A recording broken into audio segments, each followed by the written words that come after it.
बहुत समय पहले की बात है। एक छोटे से गांव में एक व्यक्ति रहता था जिसका नाम राजीव था। राजीव एक मेहनती और जिम्मेदार व्यक्ति था। उसके पास एक अच्छा घर था, एक प्यारा परिवार और एक स्थिर नौकरी थी। लेकिन इन सभी चीजों के बावजूद वह हमेशा तनाव और चिंता में घिरा रहता था। वह छोटी छोटी बातों को लेकर परेशान हो जाता था और भविष्य को लेकर हमेशा चिंतित रहता था। उसकी चिंता ने उसके जीवन की खुशियों को धीरे धीरे निगल लिया था। राजीव की चिंता उसके जीवन के हर पहलू में हस्तक्षेप करने लगी थी। काम पर ध्यान वह रात में सो नहीं पाता और अपने परिवार के साथ समय बिताने में भी असमर्थ था। उसकी पत्नी और बच्चे उसकी इस हालत से चिंतित थे, लेकिन कोई भी उसे समझा नहीं पाता था कि वह क्यों इतना परेशान रहता है। राजीव के लिए भविष्य की अनिश्चितता और जीवन के प्रति उसकी असुरक्षा ने उसे मानसिक और शारीरिक रूप से कमजोर बना दिया था। एक दिन राजीव के एक पुराने मित्र विनय ने उससे मिलने का फैसला किया। विनय एक बुद्धिस्ट भिक्षु था और जीवन के विभिन्न पहलुओं पर को देखकर कहा, राजीव, तुम्हें इस चिंता और तनाव से बाहर निकलने की जरूरत है। जीवन का असली आनंद तब मिलता है जब हम वर्तमान में जीते हैं और अपने मन को शांति से भरते हैं। राजीव ने थकी हुई आवाज में उत्तर दिया, विनय, मैं ये सब जानता हूँ, लेकिन मैं इस चिंता से छुटकारा पाने का तरीका नहीं जानता। मैं हमेशा भविष्य को लेकर चिंतित रहता हूँ और यह चिंता मुझे चैन से जीने नहीं देती। विनय ने कुछ सोचा और फिर कहा, चलो मैं तुम्हें एक कहानी सुनाता हूँ। यह कहानी शायद विनय ने कहानी शुरू की। एक समय की बात है, दो भिक्षु सोमा और आनंद अपने आश्रम से दूसरे गांव की यात्रा पर निकले थे। रास्ते में उन्हें एक नदी पार करनी पड़ी। नदी के किनारे उन्हें एक महिला मिली जो नदी पार करने में असमर्थ थी। उसने भिक्षुओं से मदद मांगी। सोमा ने बिना कुछ सोचे समझे महिला को अपनी पीठ पर उठा लिया और नदी पार करवा दी। दूसरी तरफ पहुंचने के बाद महिला ने भिक्षुओं को धन्यवाद दिया और अपने रास्ते चली गई। लेकिन आनंद इस घटना से परेशान था। वह सोच रहा था कि एक भिक्षु को पकड़े रहते हैं, वे हमें परेशान करती रहती है। हमें यह समझना चाहिए कि जीवन में कुछ भी स्थायी नहीं है। हमारी चिंताएं और परेशानियां भी समय के साथ बदलती रहती हैं। अगर हम उन्हें अपने मन से जाने दें तो हमारा जीवन शांति और आनंद से भर सकता है। राजीव ने विनय की बातों को ध्यान से सुना और उसे समझ में आने लगा कि उसकी चिंता का कारण उसके विचार ही है। उसने महसूस किया कि वह हमेशा उन चीजों के बारे में सोचता रहता है जो उसके नियंत्रण में नहीं है, और यही सोच उसे आखिरकार कुछ मील चलने के बाद आनंद ने सोमा से कहा, भाई, मुझे यह उचित नहीं लगा कि तुमने उस महिला को उठाया। हम भिक्षु हैं और हमें इस प्रकार का कार्य नहीं करना चाहिए। सोमा ने हंसते हुए उत्तर दिया, भाई, मैंने उस महिला को नदी के उस पार छोड़ दिया था, लेकिन लगता है कि तुम अब भी उसे अपने मन में उठाए हुए हो। विनय ने राजीव की ओर देखा और कहा, इस कहानी का संदेश यह है कि हम अक्सर अपनी चिंताओं और परेशानियों को अपने मन में ढोते रहते हैं। जैसे कि आनंद ने उस महिला की, तुम्हारी चिंता का मुख्य कारण यह है कि तुम अपने विचारों को नियंत्रित नहीं कर पा रहे हो। विचार एक नदी की तरह होते हैं और चले जाते हैं।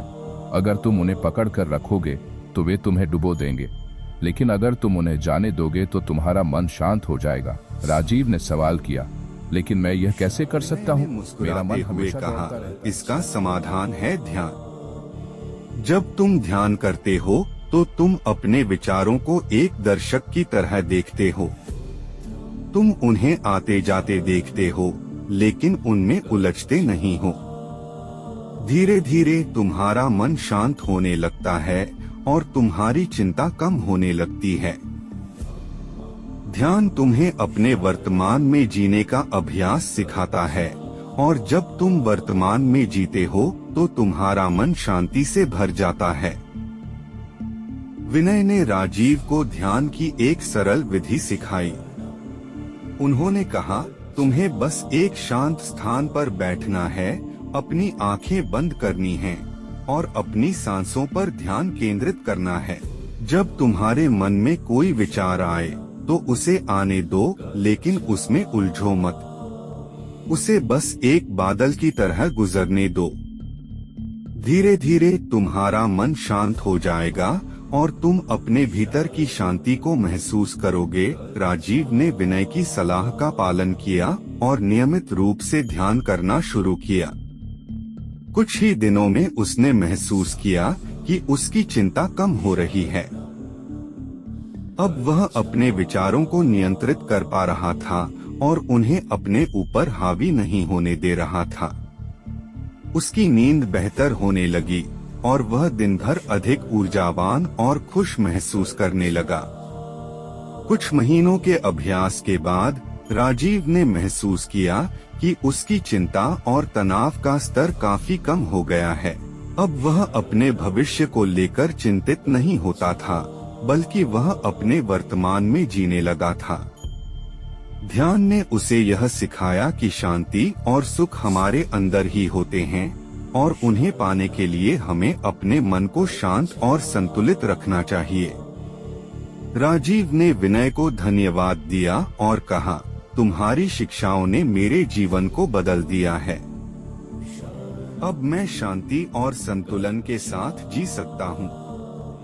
तुमने मुझे सिखाया है कि चिंता और तनाव हमारे विचारों की उपज हैं और उन्हें नियंत्रित करने का तरीका हमारे भीतर ही छिपा है। मैं तुम्हारे आशीर्वाद के लिए आभारी हूँ, विनय ने कहा। राजीव, जीवन की हर समस्या का समाधान हमारे भीतर ही होता है। जब हम अपने मन को शांत और स्थिर रखते हैं, तो हम हर परिस्थिति का सामना कर सकते हैं। ध्यान और आत्मनिरीक्षण के माध्यम से हम इस शांति को प्राप्त कर सकते हैं। अब तुम्हारा काम है कि तुम इस शांति को बनाए रखो और इसे दूसरों के साथ भी साझा करो। इस बौद्ध कथा का संदेश यह है कि चिंता और तनाव हमारे विचारों का परिणाम होते हैं। यदि हम अपने विचारों को नियंत्रित करना सीखें और उन्हें अपने ऊपर हावी न होने दें, तो हम इन चिंताओं से मुक्त हो सकते हैं। ध्यान और आत्मनिरीक्षण हमें यह सिखाते हैं कि हमारे भीतर की शांति ही हमारे जीवन की असली संपत्ति है। राजीव की तरह यदि हम भी अपने मन की गहराई में झांकने का साहस करें और अपनी चिंताओं को समझने का प्रयास करें, तो हम भी अपने जीवन में शांति और संतुलन प्राप्त कर सकते हैं।